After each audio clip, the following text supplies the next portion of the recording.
pouco de disputa, quando, na verdade, a gente poderia muito estar se ajudando nessas interlocuções e tendo humildade de saber até onde vai o nosso conhecimento. Assim, é um problema, na verdade, epistemológico da nossa formação, né? Essas particularizações, se a gente volta, Francisco, que é professor de História do Direito e tem uma interface com a filosofia também, se a gente volta, antigamente não tinha isso, né? Leonardo da Vinci, ele ia dissecar cadáver e construir helicóptero. Então, assim, você podia falar do que te interessasse. E eu abro dessa forma um pouco para falar de onde eu falo, do meu lugar de fala, não no sentido, Gabi, de lugar de fala no sentido de apropriação da fala, como às vezes a gente usa, mas a partir de qual plataforma eu me expresso, né? E aí você já deu um pouquinho desse panorama, né? Quando eu concluí o curso de Direito, eu já concluí o curso de Direito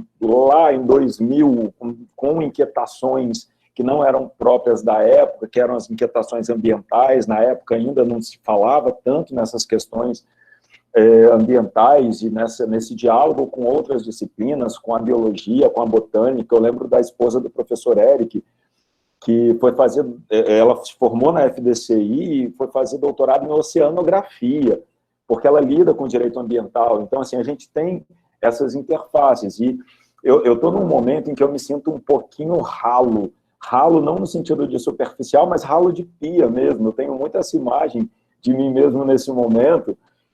Sabe quando o ralo ele começa a confluir várias linhas que a própria água forma? Porque eu estou muito nesse diálogo original do direito ambiental, do urbanismo, mas aí agora chegou, né, em 2017 a sociologia política, depois agora está chegando a filosofia, agora está chegando a arquitetura e o urbanismo muito para perto, e a psicologia, as coisas vão chegando e a gente vai se pluralizando e a gente vai permitindo a pluralidade do nosso olhar. E aí, nesse sentido, Gabi, é que é essa fala de hoje. Na verdade, na fala de hoje, eu quero compartilhar, e é um grande privilégio isso, um dos grandes privilégios de ser professor da Faculdade de Direito, é que mais do que nunca a gente tem falado que a Faculdade de Direito de Cachoeiro de Itapemirim, ela tem vivido como que sua primavera, né? Ela está florescendo, a gente está podendo pluralizar ideias, e a gente pode usar a faculdade, e eu falo isso um pouco olhando para a imagenzinha da professora Lorena que chegou agora, a gente pode muito usar a faculdade como plataforma mesmo para demonstrar as nossas inquietações e abrir o diálogo, que é um pouco a minha intenção aqui, sabe? Eu pedi muita atenção aos meus alunos de 4º período, eu mandei uma mensagem aos alunos do 8º período, porque eu acho que os alunos de 4º período, está na hora deles começarem a pensar nos temas de TCC, e aí entra um pouquinho do coordenador de TCC também. Os alunos de 8º período estão pensando nisso com a professora Delceni. Eu acho que a semana jurídica, ela é um momento incrível para achar essas perguntas, para achar as perguntas de pesquisa. E não à toa, a minha fala, o título é uma pergunta, né? A gente pensar justamente cidade para quem. E a minha tendência é justamente sempre pensar cientificamente, no sentido da produção científica mesmo, e pensar assim, tá, então a gente tem uma pergunta de pesquisa, Gabi, então a gente tem que pensar qual é a metodologia que a gente vai usar para responder essa pergunta, e a metodologia que a gente vai usar é a convergência de 2 referenciais teóricos, que eu vou deixar, inclusive, como recomendação, que é esse livro, Direito à Cidade, que a gente vai falar num segundo momento, e esse livro aqui, que é, inclusive, muito bonito, ele fica lindo em cima de uma mesa e tudo mais, que é Cidade para Pessoas, que já mostra um pouco do que esse autor, o Yangel, a gente vai falar dele daqui a pouco, do que o Yangel, de como ele responderia a essa pergunta do cidade para quem. Então, a pergunta é cidade para quem, como metodologia, a gente vai utilizar a revisão bibliográfica dessas 2 obras, e aí, num terceiro momento, eu vou tentar colocar tudo isso para conversar com as questões da pandemia e das metrópoles a partir dos dossiês do Observatório das Metrópoles. O Observatório das Metrópoles é um conjunto de cientistas, eles têm uma página na internet, mas é um conjunto de cientistas espalhados em 16 estados brasileiros e que tem produzido dossiês muito, muito importantes e muito ricos sobre como tem sido a afetação das cidades e dos diferentes tipos de cidades que a gente tem durante o período da pandemia. Então, o sumário seria esse. A gente vai falar primeiro de um autor, botar ele para conversar com um segundo autor, e aí, no final, a gente vai tentar fazer isso convergir para as questões relativas às constatações que o Observatório das Metrópoles tem tirado sobre a Covid. E aí, o primeiro autor que eu vou trazer para a conversa, para a gente tentar pensar essa questão do cidade para quem, principalmente nesse cenário que a gente vive. A gente tem uma pensadora chamada Dana Haraway, e a Dana Haraway, ela fala, Francisco, que a gente está vivendo o capitaloceno. A gente está numa era geológica, a gente está transacionando do antropoceno, que é realmente a crosta terrestre coberta pelo homem e coberta pelo lixo humano, e a gente está passando para o capitaloceno, que é a apropriação, é o sequestro da vida humana pelo capital.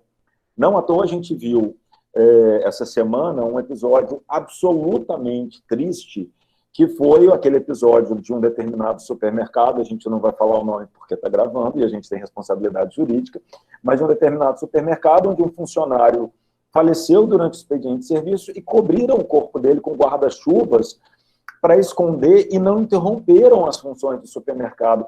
Nada pode expressar mais a realidade na qual a gente está inserido do que isso. Nada pode confirmar mais essa era do capitaloceno do que essa imagem.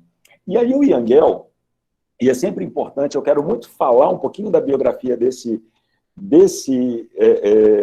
autor, desse pensador, principalmente para os alunos. O Yangel, ele forma um escritório de arquitetura e urbanismo, e quando eu estou falando de urbanismo, gente, isso tem muito a ver com as nossas conversas em direito ambiental e direito minerário. O Yangel, ele monta o escritório dele nos anos 2000. E o escritório do Yangel, ele tem um sucesso absolutamente instantâneo. Ele é um urbanista dinamarquês, ele é formado pela Academia de Belas Artes de Copenhague, e o escritório dele, imediatamente, logo depois de abrir na Dinamarca, ele abre uma filial em Nova York, uma filial em São Francisco, uma filial em Tóquio, e aí a gente pensa, nossa, mas que sucesso, né? Como o sucesso vem fácil. E o que eu queria dizer para os alunos sobre o Yangel é que, antes dele abrir o escritório, ele estudou por 34 anos. Então, assim, o sucesso ele não vem fácil. Esse sucesso instantâneo do escritório do Gell Arquitetos e Urbanistas é um sucesso que é amparado em 34 anos de história. E o Yangel, ele desenvolve o estudo dele muito pensando ali na década de 60, o que alguns autores já falam de pós-modernidade, o Giddens fala da modernidade radicalizada, né? E aí ele começa a olhar a cidade, e o quanto é absurda a cidade, feita num padrão moderno, e aí, gente, deixa eu abrir um parênteses para localizar a urgência da nossa fala. A gente tem a Lei 10.257, que é o nosso Estatuto da Cidade, e a gente tem o PDM de Cachoeiro sendo reformulado agora. A gente teve uma audiência pública inicial em novembro do ano passado, a gente teve uma audiência virtual agora em junho. Então, a gente parar para pensar essas questões relativas à cidade, na cidade de Cachoeiro, é da ordem do dia, porque a gente está reformulando o plano diretor municipal, que os alunos, de alguns períodos ainda, a gente não teve essa conversa, os alunos...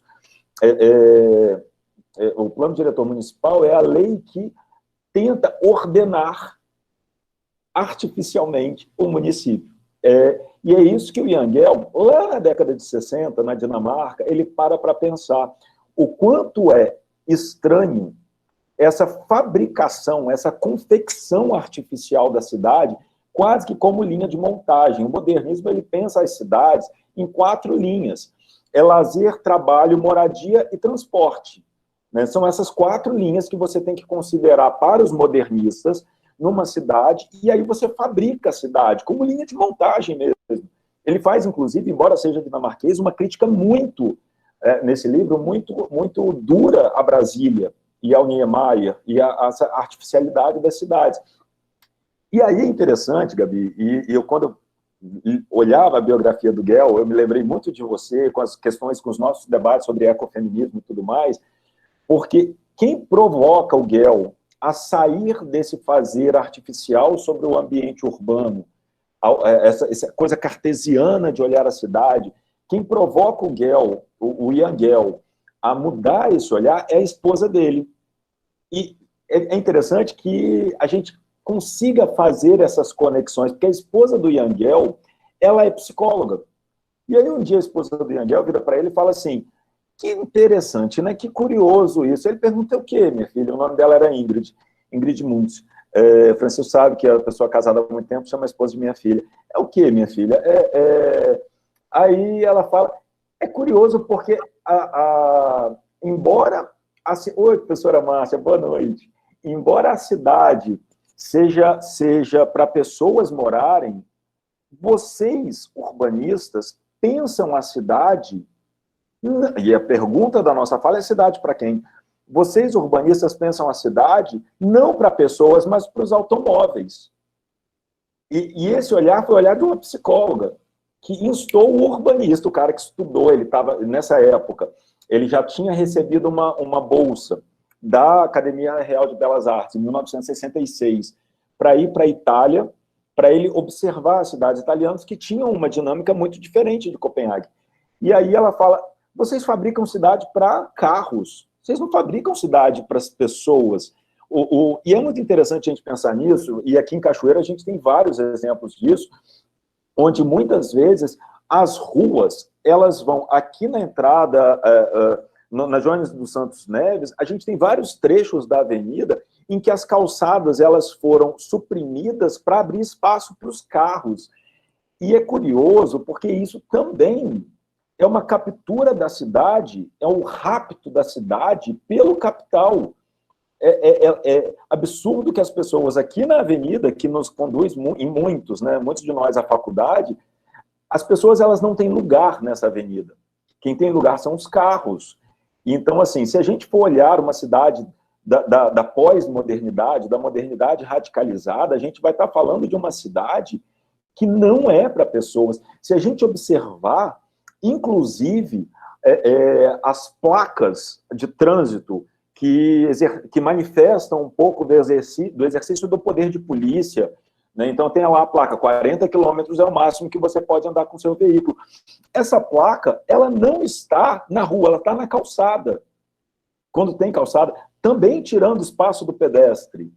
Então, é curioso, eu estou trabalhando agora com um urbanista chamado Rodrigo Matos, ele é de Vitória, ele dá aula lá na Faculdade de Arquitetura, e o Rodrigo tem uma frase muito interessante, ele fala que se a gente não é girafa e não fabrica cidades para girafas, por que a gente fabrica cidades para os carros? Por que a nossa preocupação, quando a gente vai para a audiência pública para falar do PDM, e eu conclamo os alunos, já conclamei, já falei com eles, que a gente tem que ir para a audiência pública, por que quando a gente vai para a audiência pública tentar resolver o problema do trânsito?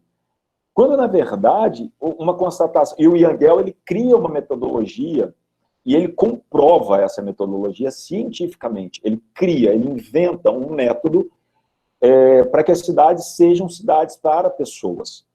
E aí, o que o Ian Gell fala, voltando à questão que a gente falava inicialmente, sobre a necessidade da gente perder o medo das palavras de afeto nas ciências, que é um pouco do que o Zé Du vai falar daqui a pouco também, o Ian Gell fala que as cidades têm que ser mais generosas com os pedestres.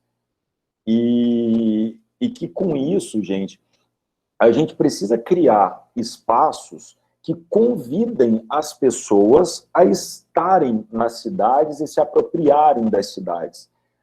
Uma coisa muito importante que ele fala é sobre o quanto as cidades têm se verticalizado, ou seja, a gente constrói cada vez mais prédios. Aqui em Cachoeira a gente vê isso acontecendo no bairro Gilberto Machado, e ele passa a trabalhar junto com a esposa dele, e ele é muito influenciado também por um antropólogo, ele se deixa influenciar por um antropólogo chamado Edward T. Hall. E o Edward T. Hall ele tem 2 livros que influenciam muito o Ian Gell na paisagem urbana, que é o Silent Language e o The Hidden Dimension. São 2 livros que, através dos quais ele analisa justamente o tamanho humano das coisas. Como a gente não, como a cidade ela é feita para carro, as coisas são cada vez mais distantes. E a gente perde cada vez mais a nossa capacidade de acesso às coisas com as nossas próprias potencialidades corporais. A gente não consegue mais chegar aos lugares andando ou usando uma bicicleta, porque a cidade não foi feita para o nosso tamanho humano. A cidade não foi feita para o nosso corpo humano. A cidade foi feita para o corpo de carro. E isso, gente, é uma coisa muito... A gente não se dá conta, mas isso é uma coisa também muito do modernismo. A indústria automobilística brasileira, desde a década de 50 do século passado, existe no imaginário das pessoas, e isso foi muito reforçado nos anos 90 e 2000, com os carros populares, isso que fica no imaginário, esse fetiche do automóvel que o brasileiro tem, né, que seja um carro popular, mas dito popular, né, porque, enfim, é muito curioso que alguém chame um carro popular numa realidade brasileira onde as pessoas não têm água em casa, né? Então, assim, é popular para quem, né? Para que público, para que popular é isso?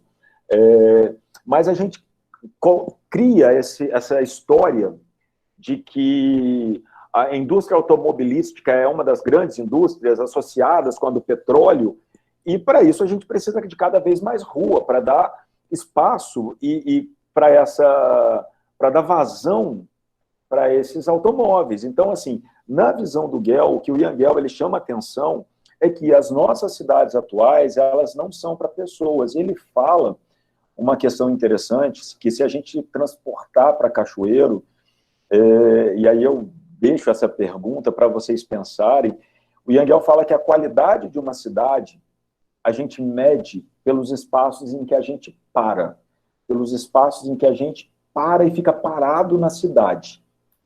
E se eu pergunto para vocês, aqui em Cachoeiro, quais são os espaços em que a gente tem prazer de ficar parado?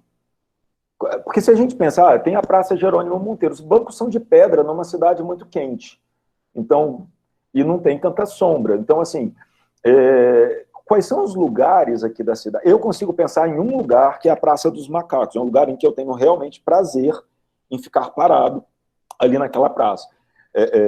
Mas quais são os lugares na cidade que nos convidam a nos apropriarmos da cidade? Quais são os lugares que nos convidam à troca? Porque isso também, gente, isso desumaniza o outro. Isso é muito grave. Isso nos desassocia do outro. O Ian Gell, ele tem um estudo sobre o quanto a gente consegue identificar um ser humano em questões de distância. E o quanto a gente, de dentro do carro, a gente até vê uma massa de pessoas, mas que a gente, por não conseguir individualizar, a gente não consegue ter alteridade. E como o carro e o trânsito, ele nos coloca em posições opostas. Então, o carro da frente, ele está só atrapalhando a nossa passagem. Né? Essa cidade criada para os automóveis é uma cidade do conflito e do combate. Então, assim, eu estou indo estacionar ali no Guandu, tem uma vaga, menino, parou o carro da professora Márcia antes do meu, logo que na hora, e aí, quer dizer, nesse momento ela vira minha opositora, minha antagonista, eu olho para ela com um pouquinho de raiva. E se, na verdade, a gente está andando na mesma calçada, e se eu encontro a professora Márcia, a gente vai se abraçar e bater um papo. Então, o que o Ian Gell fala é que a gente tem que projetar cidades para as pessoas, porque quando a gente projeta as cidades para as pessoas vêm. E o comércio começa também, já que você não está usando o carro, e usar o carro tem que se tornar uma coisa desagradável, porque exatamente vai ficar difícil você ir, é melhor você ir andando, é melhor você ir de bicicleta, é melhor você ir em modais de transporte compartilhados. Quanto mais a gente faz isso, mais gente a gente vai ter na rua, mais comércio a gente tem perto de casa, para a gente poder andar, porque a gente não vai querer pegar o carro, então vai ter um empreendedor que vai sacar que naquele bairro não tem uma padaria, e ele vai abrir a padaria, e ele vai abrir a farmácia, e quando a gente precisar, a Jana falou aqui, e realmente é tornar a cidade acolhedora, é tornar a cidade receptiva. E o Ian Gell, ele comprova isso de uma maneira incrível.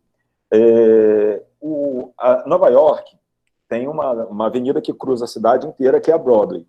E o Ian Gell, o escritório do Ian Gell, foi contratado para fechar a Broadway e construir a Times Square. E aí a gente pensa assim, é mais ou menos, gente, se a gente pensasse, vamos fechar a Jones dos Santos Neves, que é uma coisa que, se a gente fala assim, parece uma loucura, né? A gente fala, vamos fechar a Jones dos Santos Neves para carro. Não passa mais carro aqui. Ou vamos fechar alguns trechos. Isso parece impossível. E o escritório do Yangel comprova que não é. Que se você fecha, as pessoas param de utilizar e começam a se locomover pela cidade de outras maneiras. E aí é o escritório dele o responsável por fazer a Times Square. Todo mundo já viu imagens da Times Square, que é uma praça triangular grande, com a confluência de vários prédios, um dos lugares mais iluminados do mundo. E o escritório dele é o que fecha a Times Square para carros. E uma coisa muito emocionante é que eles começam fazendo testes, obviamente, não foi um fechamento do dia para a noite. Então, assim, ele fecha a Times Square e ele começa a fechar com cone, coloca mobiliário leve, mobiliário urbano muito levinho, baratinho, né, para fazer os testes. Na semana seguinte, em que eles fecham a Times Square, tem uma nevasca. E a população vai para a Times Square. Letícia, que bom que você está aí. A população vai para a Times Square e, espontaneamente, numa época que não tinha internet para marcar isso, a população vai para a Times Square e começa uma guerra de neve. A população se junta e aproveita a cidade, usufrui da cidade, e você se reconhece no outro, você conversa com o outro. E, como eu estou dizendo, gente, isso não é uma utopia, ele tem as metodologias para a gente fazer isso. E a gente precisa fazer isso agora, porque, na verdade, a gente está pensando o PDM de Cachoeiro nesse momento. É um momento de revisão do PDM, que já deveria ter acontecido desde 2016. E a gente está vendo ele acontecer agora. E aí, eu peço licença ao Francisco, e vou falar só com o Francisco, diretor. Por mais que a gente entenda as questões atinentes a licitações, contratar a melhor equipe pelo menor preço, é lamentável, em alguma medida, que a gente tenha uma equipe que veio do sul do país para revisar o PDM de Cachoeiro, que não tem a vivência da nossa cidade, que não tem a vivência do nosso contexto. Professora Márcia, eles ganharam a licitação, então são eles. Então, assim, e que não entende como funciona, por exemplo, que a gente tem uma rua dos bancos que se formou naturalmente, e que os bancos foram para lá, e todas essas questões, né, com relação a peculiaridades da cidade de Cachoeiro. Então, o Yangel, ele acaba fazendo essa articulação entre o direito, a psicologia, o urbanismo, né? Ele trabalha muito com a sensação de segurança. O que nos faz sentir seguros na cidade? Então, o que nos faz sentir seguros na cidade são duas coisas. Vitrines muito bem iluminadas e bonitas. Então, ele recomenda, por exemplo, que as lojas sejam menores, porque aí a gente vai andando para ver a próxima vitrine, vai ver a próxima, e vai ver a próxima, e a gente vai andando, com a curiosidade humana vai nos movendo, a gente gosta de ver vitrine, isso é do ser humano, né? A gente gosta de uma coisa que ele chama de window shopping, né, que começa na França, a gente quer ir vendo a próxima vitrine, então cada vez vitrines menores, vitrines bem iluminadas para que a gente possa ter luz à noite dessas vitrines, porque quando você tem mais vitrine, calçadas largas, você vai ter mais gente andando na rua, e quanto mais gente a gente tiver, mais seguro a gente está. Então, ele tem uma série de metodologias que ele conseguiu testar para... então, assim, não é uma utopia que ele está tirando do nada, ele testou isso. O escritório dele tem uma cidade, salvo engano, na Austrália, chamada Christ... me escapou o nome agora. Essa cidade, eu vou depois olhar, e quem quiser, depois eu converso sobre isso. Essa cidade, em 2011, ela sofreu um terremoto, e eles precisaram demolir 1.500 prédios dessa cidade, porque os prédios eles não tinham condição de sobrevida. Eles precisaram demolir todo o centro dessa cidade. E aí o escritório do Guel foi chamado para reconstruir esse centro. E ele faz isso perguntando às pessoas que tipo de cidade elas queriam. E é muito interessante que o que as pessoas queriam era justamente o oposto daqueles prédios altos, onde as zonas de transição entre o espaço público e o interior do prédio eram absolutamente fechadas e não iluminavam a rua. Então, assim, quando ele fala de cidade para pessoas, ele não só fala cidade para pessoas, como ele desenvolve as tecnologias para que nós, enquanto pessoas, nos apropriemos dessa cidade. E aí, nesse sentido, é que eu quero colocar o Ian Gell para conversar um pouquinho e rapidamente com o nosso outro autor, usando aí da metodologia e seguindo na tentativa de responder nesse espacinho de tempo, nessa janelinha de tempo, cidade para quem? E eu não vou responder, eu quero só realmente abrir esse debate, eu tenho a minha opinião, eu compartilho o que o Gell fala, realmente eu estou muito fã do estudo do Gell, e tenho tentado aplicar o estudo do Gell ao Estatuto da Cidade, e eu consigo ler perfeitamente o que ele fala no artigo 2º da Lei 10.257, está completamente articulado, mas tem um outro autor, que é o segundo autor que eu recomendei a vocês, que é o Henri Lefebvre. O Henri, ele escreve Direito à Cidade, e aí a gente fala, o professor Marcos Antes estava falando só de urbanismo, que tem tudo a ver com direito, que tem muito a ver com a Lei 10.257, com o nosso PDM, né, e tem muito a ver, Zé Du, seja bem-vindo, falava muito de você agora há pouco, sobre o quanto é importante a gente falar de sentimento na ciência, e sensações na ciência, e a gente está falando sobre sensações na cidade, sensação de segurança, o que nos faz querer estar e nos apropriarmos da cidade, e nos tornarmos, de fato, citatinos e cidadãos. E, então, o Henri Lefebvre, ele pensou muitas coisas ao longo da vida dele, ele é contemporâneo do Ian Gell, ele também está pensando essas coisas ali na década de 1960, né, e quer dizer, então, nessa virada que alguns autores fazem da modernidade para a pós-modernidade. O Lefebvre, ele é muito um autor do senso comum acadêmico brasileiro. A gente usa muito o Lefebvre porque ele pensou em muitas coisas, ele viveu quase 100 anos, e ele tem uma produção, ele é filósofo, ele tem uma produção vastíssima, ele pensou sobre muitas coisas, e dentre essas coisas ele pensa sobre a cidade. E aí, quando ele está falando de direito à cidade, faz parecer que ele está falando da norma, né, dessa questão normativa, que é fundamental. Eu não quero de maneira nenhuma diminuir a importância da norma, só que o que a gente não pode esquecer, voltando lá às lições de introdução ao direito, é que é fato, valor e norma.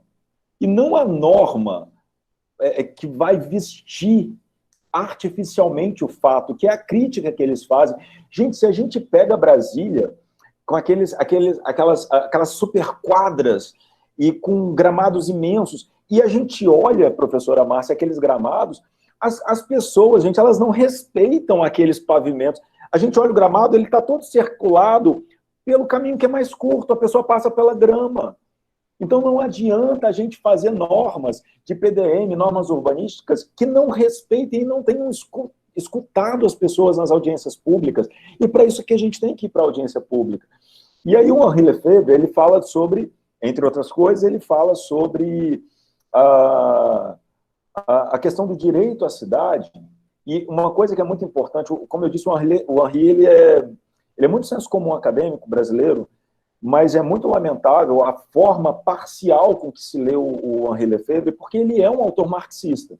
E por diversas questões na academia, né, questões de essas coisas absurdas que se fala hoje de ideologia marxista, essas coisas que não existem, e é uma grande bobagem, mas se a gente descola o Lefebvre do marxismo, a gente tem uma leitura errada dele. E o que aparece do Lefebvre no senso comum acadêmico brasileiro, a ponta que aparece dele no senso comum acadêmico brasileiro, não é uma ponta marxista. E quando ele está falando da cidade, do direito à cidade, ele está falando isso a partir da ótica do trabalho. E aí eu volto à questão que a gente falava inicialmente do absurdo que é um trabalhador de um supermercado falecer durante o expediente e ter seu corpo coberto por guarda-chuvas para que o supermercado não fechasse e o trabalho, e o comércio, e o capital continuasse a fluir. O absoluto da perversidade. isso que aconteceu essa semana, professora Márcia, o absoluto da desumanização e da falta de se enxergar no outro. E aí a gente volta ao Yangel, a gente não se enxerga no outro porque estamos todos encastelados nessa forma de produção capitalista que nos encerra em nossos carros e não nos permite ver a humanidade do outro, não nos permite ver o que há de nós no outro, porque o carro da frente só está atrapalhando o meu carro de passar. O carro da frente, desculpem, mas é porque eu fico muito enternecido por esse tempo, mas o carro da frente ele só é um obstáculo ao meu carro. O carro que estacionou na vaga que eu queria só é um obstáculo ao meu carro. A gente tem carros, é curioso essa questão do capitalismo, porque a gente tem carros cada vez maiores. Essa é uma conversa que eu já tive, inclusive, com o professor Zé Du. Os carros são cada vez maiores, e não é porque a pessoa tem 3 filhos e uma esposa. As famílias são cada vez menores. Então, assim, você tem esses SUVs imensos. Às vezes, para uma pessoa andar sozinha, se a gente pensar isso racionalmente, não faz o menor sentido, porque é um carro que cada vez precisa de mais espaço de estacionamento, que come mais espaço da calçada, que tira mais espaço do pedestre, que faz com que a gente seja mais separado e que a sociedade seja uma sociedade cada vez mais combativa. E aí, quando o Henri Lefebvre ele fala sobre o direito à cidade, ele fala, professora Márcia, sobre o nosso direito de nos realizarmos na cidade, que é o que está faltando. Né? Nós não nos realizamos enquanto seres humanos na cidade. E eu provo isso para vocês. Aqui em Cachoeiro, isso é uma fala muito constante. Vocês sabem que eu não sou daqui, mas eu já moro aqui tem mais de 10 anos, então eu já me considero cachoeirense e eu amo essa cidade. Mas uma coisa que eu ouvia muito quando eu me mudei para Cachoeiro, Gabi, era, não, Cachoeiro é ótimo, porque Cachoeiro você está a 40 minutos da praia e a 1h30 da montanha. Aí você pensa, Cachoeiro é ótimo por quê? Cachoeiro em si, a cidade. Eu quero saber por que Cachoeiro é ótimo. Porque as pessoas falam, não, Cachoeiro é ótimo, você está a 40 minutos da praia e a 1h30 da montanha. Tá, mas e Cachoeiro? Cachoeiro, fora a sua localização geográfica próxima a outras coisas, como é que nós nos realizamos enquanto seres humanos nessa cidade? E como eu disse, ele é um autor marxista, ele fala que a nossa realização ela acontece a partir do trabalho.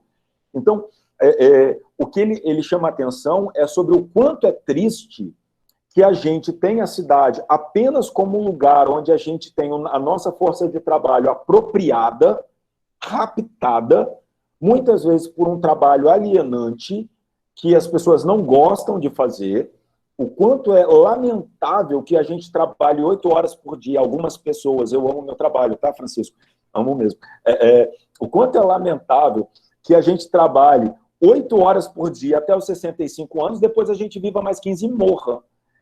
Se a gente parar para pensar, isso não faz o menor sentido. A forma capitalista de produção sobre os corpos humanos não faz o menor sentido. E a gente tem que pensar que isso é artificial, isso não é natural, isso não é dado. Rousseau, certa vez, Rousseau vivia, lá na França, ele vivia circulado de mulheres da corte, mulheres muito importantes, ele era um cara muito badalado. E aí Rousseau, um dia, resolveu questionar o direito divino dos reis. Ele falou, então, tem um negócio que tinha lá na Grécia chamado democracia, era ótimo. Numa época em que o normal era que o rei, Deus falou que ele é rei, e o filho dele vai ser rei, e o filho do filho vai ser rei, e aí Rousseau falou, então estranho isso, né? Vamos pensar outro formato? Ele foi banido da corte, terminou, morreu na miséria por causa disso. Eu agora estou falando, gente, a cidade não é natural. O Ailton Krenak, que é um autor que eu recomendo muito que meus alunos leiam, o Ailton Krenak é uma pessoa incrível, ele fez um discurso que eu recomendo que vocês olhem no YouTube, em 1987, na Constituinte, ele ele com a Sônia Guajajara, com o Cacique Raoni, são grandes representantes dos nossos povos originários, dos nossos povos tradicionais. Ele tem um discurso que é das coisas mais bonitas que eu vi na Constituinte, em 1987, na defesa dos povos indígenas, é um discurso que todo mundo tem que ver, tem no YouTube. E o Ailton Krenak, ele tem uma expressão muito boa para as cidades. Ele diz que as cidades, elas são antibióticas, elas são contra a vida. Se a gente pensar nesse cenário de pandemia que a gente está, a gente constata que a gente precisa de isolamento social, a gente precisa de distanciamento. E o lugar onde as pessoas estão mais concentradas são nas cidades. É na nossa ida ao Perinha, no supermercado, é quando a gente tem contato. Então, assim, a gente precisa repensar se cidade e capitalismo realmente são as melhores formas, porque senão esse capitalismo que durou 500 anos, ele não dura 600. Ele não chega ao final desse século. A gente tem questões muito graves e muito urgentes. A gente tem uma cidade em Bangladesh chamada Dhaka, onde estão migrando para essa cidade, por ano, 500 mil pessoas do interior para a cidade. 500 mil pessoas numa cidade que não tem estrutura para receber essas pessoas. E aí essa cidade fez o que? O trânsito está insuportável. A gente, nessa cidade, que é uma cidade muito carente, muito pobre, 7% da população de Dhaka anda de carro. 35% da população de Dhaka anda de rickshaw, que é aqueles carrinhos que é puxado por moto ou por uma outra pessoa. 35% da população se locomove assim, por esse mecanismo humano, onde vão duas pessoas numa cadeirinha, vai uma pessoa puxando, e elas vão conversando, as três pessoas. A prefeitura proibiu os rickshaws para abrir mais espaço para carro. 7% da população tem dinheiro para comprar carro. 35% anda de rickshaw. A prefeitura proíbe o quê? O rickshaw, porque você quer estimular o capitalismo e a indústria automobilística. Então, assim, são umas lógicas que são muito perversas. Eu retomo a questão da lógica da gente trabalhar até os 65 anos. Óbvio, aqui eu estou falando com professores que eu tenho muita certeza, esse grupo principalmente que está aqui presente, que se realizam através do trabalho. A gente vê a emoção com que, meu Deus do céu, se deixar a Márcia não sai da faculdade. Então, assim, professor Zé Du, a Gabi também, cada vez mais empolgada, né? A professora Lorena, eu espero que também seja assim.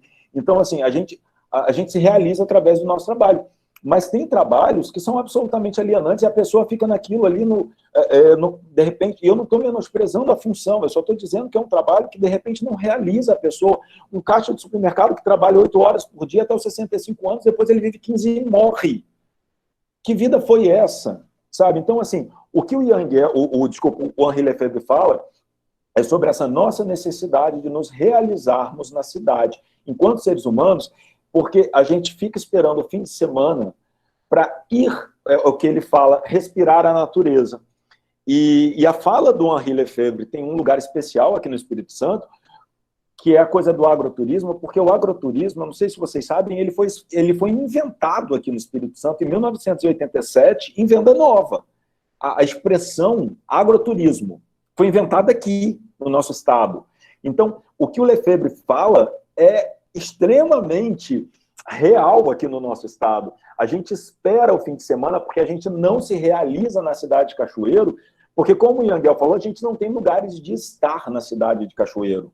A gente não tem lugares para usufruir aquela imagem da gente sentar, tomar um café à tarde, conversando com os amigos, mesmo que seja num sábado, porque durante a semana talvez seja difícil, mas essa imagem da gente usufruindo da cidade, né, e usando como métrica de uma boa cidade os espaços onde a gente para nessa cidade, os espaços onde a gente fica e que a gente tem prazer de ficar, que são os espaços que a gente vê e vivencia quando a gente viaja, e em Cachoeira a gente não tem esses espaços, e isso precisa entrar no PDM, porque isso está nos desumanizando. A gente parou de trocar as nossas humanidades, a gente parou de se encontrar na cidade, a gente parou de ser titular da cidade, e a gente só reclama da cidade, a gente só vê essa cidade, como o Ailton Krenak fala mesmo, de cidade antibiótica. A cidade, e a região de Santos Neves é insuportável, eu não aguento Aristides Campos. Mas e o que a gente tem de bom nessa cidade? E quando eu faço essa pergunta, realmente eu sei que a gente tem muito pouco, mas nós, enquanto habitantes dessa cidade, né, não só como moradores, mas como cidade habitada, que é uma distinção que a arquitetura faz, que o urbanismo faz, a gente precisa se envolver na tutela da cidade, e não só na tutela do nosso quintal ou do pátio do nosso prédio. A gente precisa se envolver na tutela da cidade como um todo, a gente precisa se engajar, a gente precisa ir para a audiência pública, a gente precisa participar das decisões que vão influenciar e vão melhorar ou piorar a nossa vida na cidade. E, nesse sentido, eu passo para a última frase, para a última, desculpa, parte da exposição. Eu teria muitas coisas, estou passando aqui o olho em tudo que eu tinha preparado para falar, mas, de todo modo, a gente já combinou, a gente vai publicar uma edição especial da revista, isso eu já falo para os alunos, uma edição especial da revista, com os extratos escritos de tudo que a gente está falando. Eu tenho muito mais coisa para falar, mas eu vou me empolgando e vou falando de coração, né? Vocês sabem, eu sou assim, eu perco o roteiro e vou, né, pelo coração. Por isso que durante a aula eu preciso de um roteiro no quadro, porque senão eu vou totalmente pela empolgação. Mas eu sou um bom professor, tá, Francisco? Não se preocupa, não. Eu cumpro conteúdo, é ótimo. E aí a gente passa para a terceira parte da nossa fala, que, como eu falava com vocês, a gente analisou um pouquinho do Yang El. Tem um documentário do Yang El, gente, para quem fala inglês no YouTube, que é fantástico, que chama The Human Scale, tem no YouTube, que é a escala humana, né, para a gente passar a pensar as cidades sobre o tamanho humano, né. Uma outra coisa que ele fala, só para deixar o Gel e passar para questões relativas à Covid, ele fala que a gente só consegue se relacionar com a cidade do quinto andar de um prédio para baixo, que é até onde a visão humana consegue identificar gênero de pessoas. Do quinto andar para cima, a gente até vê uma forma humana, mas a gente já não consegue mais se relacionar com a cidade, e a gente passa a se relacionar com o que ele chama de cidade aérea, que é o próximo prédio. Em grandes metrópoles, em cidades tipo... Se a gente pega o Rio e vê Copacabana, em que os prédios são Big Brother, você vê dentro do apartamento da outra pessoa. É muito isso mesmo, a gente se descola cada vez mais com a verticalização das cidades, da cidade mesmo. A gente está cada vez mais vinculado ao horizonte, não à cidade. Por isso que cidades mais contemporâneas, por isso que cidades mais modernas, cidades que têm, como, por exemplo, essa que eu citava agora, que por causa de um terremoto precisou ser reconstruída, a orla de São Francisco, nos Estados Unidos, precisou ser reconstruída, são cidades que investem em prédios baixos, em prédios pequenos, né? Embora os dois autores eles diverjam nesse sentido, se a cidade tem que ser mais densa ou menos densa, tem um pouco dessa unanimidade de que os prédios têm que ser baixos, para que as pessoas se relacionem com a cidade. E aí a gente passa, nesse terceiro momento da fala, porque já são 7h52, e o professor Zé Du vai fazer uma palestra que vocês não têm noção. A gente passa já para o terceiro momento, que é tentar relacionar essas ideias de cidade para quem, que o Yang El fala da cidade para as pessoas, o Lefebvre também fala da cidade onde nós, pessoas, nos realizamos. A gente precisa se realizar na cidade e não usar a cidade porque ela é perto de Marataízes e perto de Pedra Azul. A cidade, Cachoeiro, tem que ter uma vantagem nela mesma, a gente tem que desenvolver essas vantagens, e a gente passa a analisar alguns dados que eu compartilho e que eu direciono aos meus alunos de 8º período, que vão escrever TCC e que tem a Covid aí no horizonte como objeto de pesquisa, e também a todos os demais professores, porque nesse documento, nesse conjunto de documentos que eu vou falar com vocês, tem dados para todas as matérias. O Observatório das Cidades, como eu falei inicialmente, é um coletivo de pesquisadores espalhado em 16 estados brasileiros que tem publicado dossiês sobre como tem acontecido questões relativas à Covid nas cidades. Então tem, por exemplo, lá, professora Márcia, um dossiê só sobre violência doméstica durante a pandemia. E esse dossiê, ele diz que a violência doméstica contra a mulher, ela aumentou muito durante o período de pandemia. Então, assim, nesses dossiês, que são dossiês feitos por um coletivo de cientistas espalhados pelo Brasil inteiro, a gente tem informações muito preciosas. E o que esse dossiê ele conta para a gente sobre as cidades brasileiras é que a pandemia nas cidades brasileiras ela tem cor, ela atinge mais fortemente negros, ela tem gênero, porque ela atinge mais fortemente mulheres, e ela tem classe social, porque ela atinge pobre. Porque a gente usa essa máxima, né, do fique em casa. A gente reprisou isso, a gente fala isso, a gente publica isso no Instagram. Só que o fique em casa, para a gente, né, classe média, a gente talvez nem se dê conta do privilégio que é o fique em casa. Para quem trabalha no setor de serviços, em alguma medida, né? Não existe o fique em casa.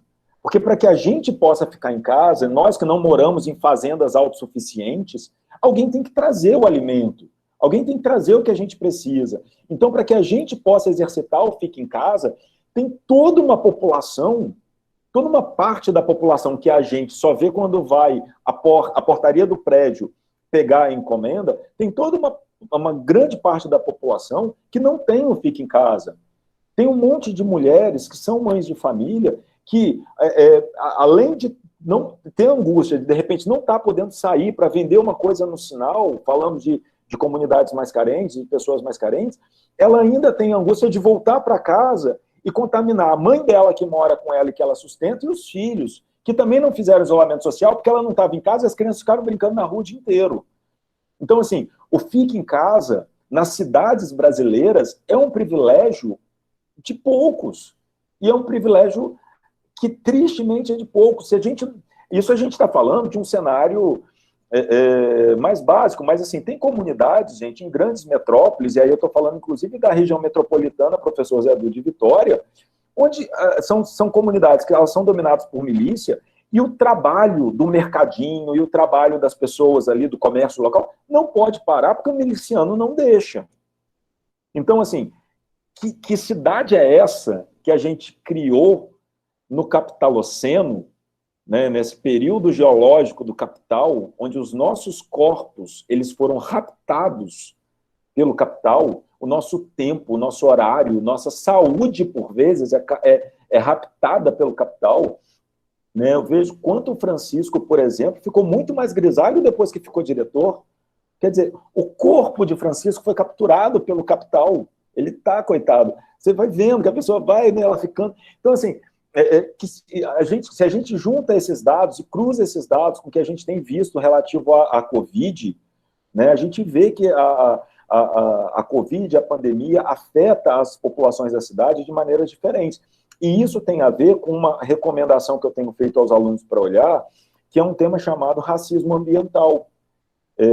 Os efeitos deletérios ambientais, eles têm raça.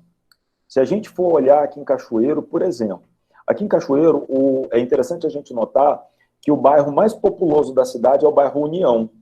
Aí a gente pensa, olha que curioso, é um bairro já lá na saída da cidade e tal.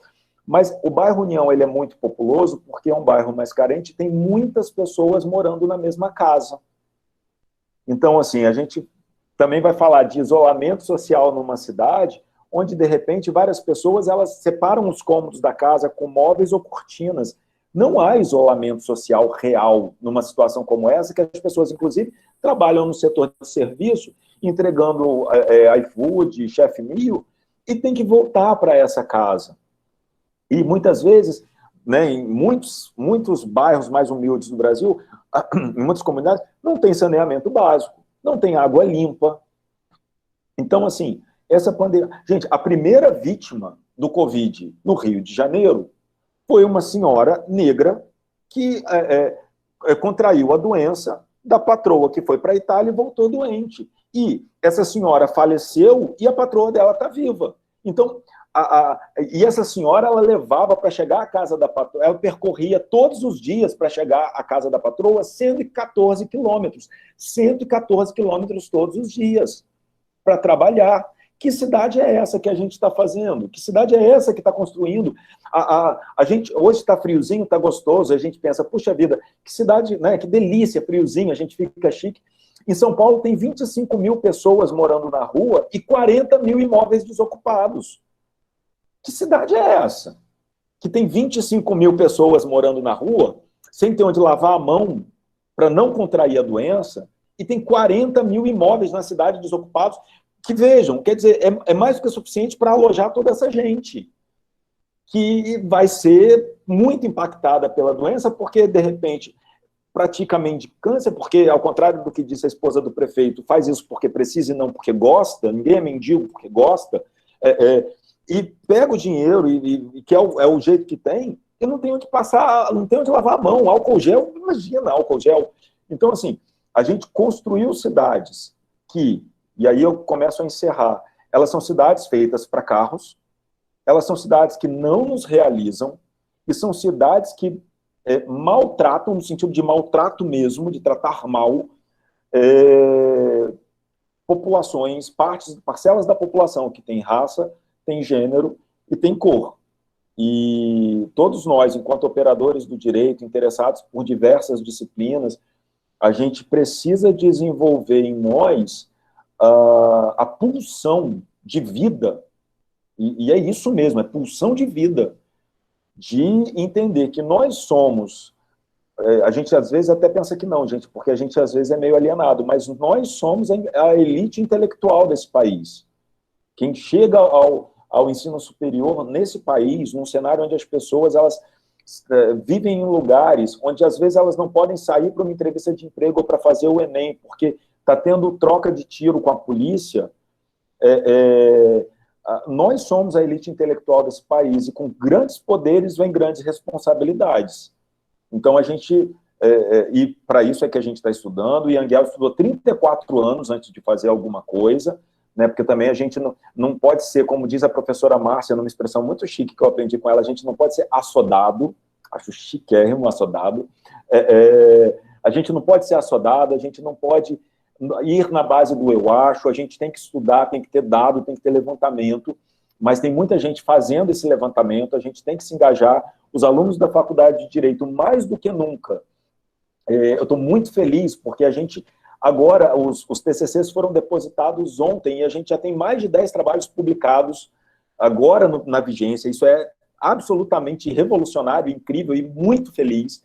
Então, a gente está produzindo ciência, a gente está produzindo estudo, e o que eu convido a todos vocês é que a cada um de nós, dentro dos nossos vieses disciplinares, dos nossos afetos, professora Márcia, disciplinares, cada um de nós deite o nosso olhar sobre a cidade, dentro do direito penal, dentro do direito de família, envolvendo criança e juventude, olhando a história do direito, Francisco, e pensando como que a gente chegou aqui nesse enrosco, né, e como era o PDM passado, como vai ser. Então, assim, a Gabi com as questões constitucionais e feministas e todas as questões maravilhosas que a Gabi trata.